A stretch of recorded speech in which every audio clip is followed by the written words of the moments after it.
Hey guys, how's it going? Welcome to Don't Argue Podcast. I hope you guys are well. Yes, this subject here is about a very, well, now he's controversial, I guess, but a very popular, polarizing, and important figure in Fremantle football, the club, and its history, and that is Nat Fyfe. But before I get into it, DJ, hit that intro.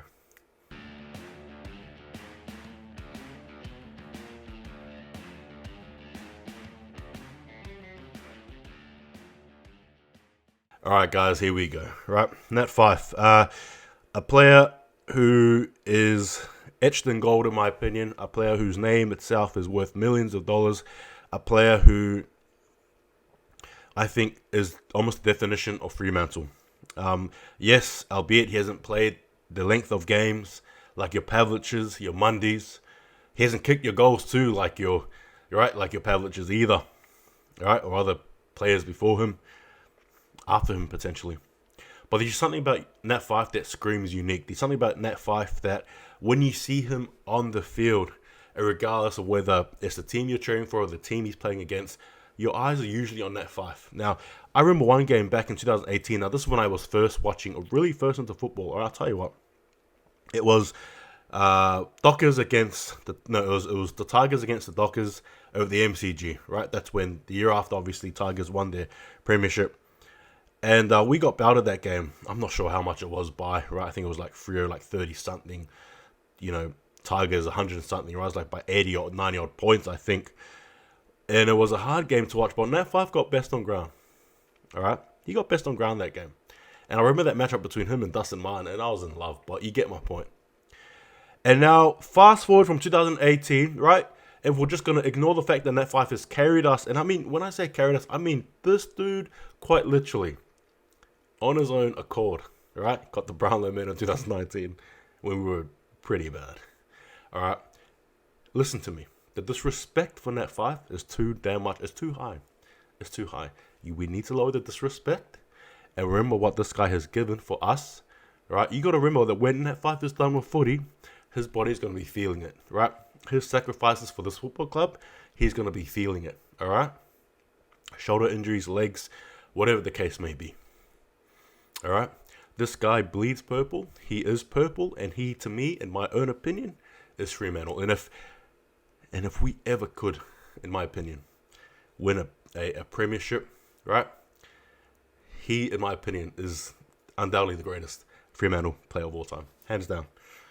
Obviously you got the likes of Brayshaw, Sarong, Young, sort of gunning for that spot to be Fairview. And I'm telling you right now, the future is bloody beautiful and it's bloody purple. I love it. But nothing takes away Nat Fyfe's spot for me, right? You got to be very unique to do so. And like I said, we have some good footballers coming up who can. Now, like I said, right, through that injury process, and obviously this season here, it hasn't been a great season for Nat Fyfe. Let's just call a spade, right? Injured for most part, comes back, gets injured again, right? Heading into finals, and he's basically doing everything he can to make it into the team for the finals. And there are some people in the comment section, whether it be online or in person, who are saying that Nat Fyfe does not deserve it because he'll take a young kid's spot. Regardless of your opinion, the audacity. How dare you? I generally think that the disrespect for Nat Fyfe is not warranted, and I think the disrespect is just too blasé. I think it is too blasé. I'm sorry, but it's too blasé. How dare we as a community disrespect the man who has carried us where we needed carrying. You got to remember when Brayshaw, when your Sorongs, right? When your Crotons, when your Fredericks, right? When they're all quote-unquote babies, in the footy context, when they're all babies, Nat Fyfe was there. He was the father. He was doing the heavy lifting, making sure that the babies would be able to crawl, right? Then to walk, and then to eat solid food. You get my point? He did a lot. He did the carrying so Brayshaw could run. You know what I mean? And I'm sure others did before him, but you get my point. He did the running. He took the arrows. He took the beating so that your likes of Sarong, Brayshaw, Young, and co can shine and be who they are right now. He's an influencer. He's the captain. And I'm actually happy that Fremantle voted him as the best captain. I don't care. Sure, Pierce, I get it. Yes, absolutely. But When the chips are down, when leadership is on the line, I trust Nat Fyfe over any other player, and that includes Devin Mundy. That includes Devin Mundy. There's just something about players who have that X factor. They can't be replaced. They can't be copycatted. They can't be taken. You can't, okay? And yes, like I said, Nat Fyfe hasn't had the best season this year. But when he's suiting up, trying his best to play finals, you put him in that team. The experience that he has, especially as the player that he is, especially as the young players who look up to him, right? Especially as they get better and better with him, right?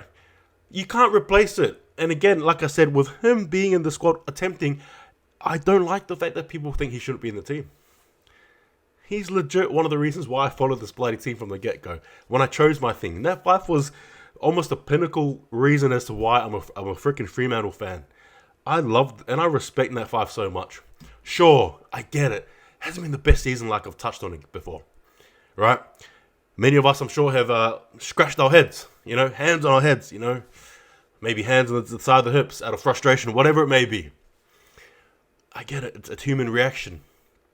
But again, guys, if we're walking into a cave, remember, a lot of our young players have not experienced finals footy. Brayshaw, right? The likes of Brayshaw, Banfield, Sarong, Young. They've never experienced it before. They have no idea what finals footy is about. I know Chera doesn't. But yeah, you get my point. They're walking into an environment that they're not used to. It's not regular season footy. Finals footy is something else. Regular season footy, sure, it can be tough. It can be, exhilarating.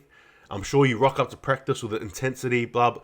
But when you put into the context finals, there's just a psychological change in the mind, not only from players, but us as fans, where we realize that there's a difference between regular and finals. And these players are walking right into the lion's den, so to speak. And we need somebody who can provide assistance. And sure, like I said, and I'll say it one more time, it hasn't been the best season from Fyfe. I get it, there's been a lot of questions, whether he adds or takes away from the chemistry of the team. But when push comes to shove, we need him in the team. When push comes to shove, we need him. Who are you going to use to replace him? He's irreplaceable. And again, as I sit here chirping and barking like a madman, obsessed with our number 7, I think I have every right to be in this position and to say it. But no, the question is, yes, does his disrespect need to stop? Yes, it does. Is he valuable to our team? Yes, he is. Do we need him for the finals? Come on. Does a ship need an anchor? Of course it does. Right? I don't know. Give me your thoughts. It's been of a passionate sort of an argument or advocacy for Nat Fyfe and the reason why he belongs in the finals with us. But in saying that, it doesn't mean I totally disregard the other view. I get it. I understand. I get it. The other, and I'll quickly touch on before I conclude. Injury prone. Unfortunately, it is what it is. Wear and tear, right? It's what happens when you put your body on the line for a team that you love. Right? Has been as efficient. Perhaps a bit slower. Yeah, he's definitely bulkier. I think that might have to do with that probably adds to his lack of speed. I get it. All these things, and obviously the young and up and coming, and I get it. Makes sense. But this is Nat bloody Fyfe we're talking about. Disrespect should be out the window.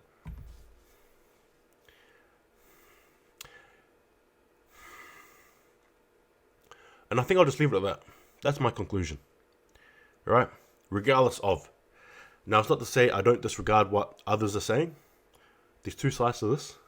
But ultimately, Nat Fyfe is doing his darnest to get into the finals, to help us out. And 110%, I bet you there's going to be a moment there when we need him. And he's going to deliver. And he's going to help us overcome something. Might not be against the Bulldogs. Might not be against the, I don't know. Potentially the loser out of, it might not be the Swans, whatever, maybe. Pies, I'm not sure how it goes, but you get my point. Anyway, I think I'll leave it at that, right? Nat Fyfe, man. He's the king, baby. Captain, right? Let's not forget what he's done for us, all right? And as we head into our first final since 2016, Let's stop the disrespect.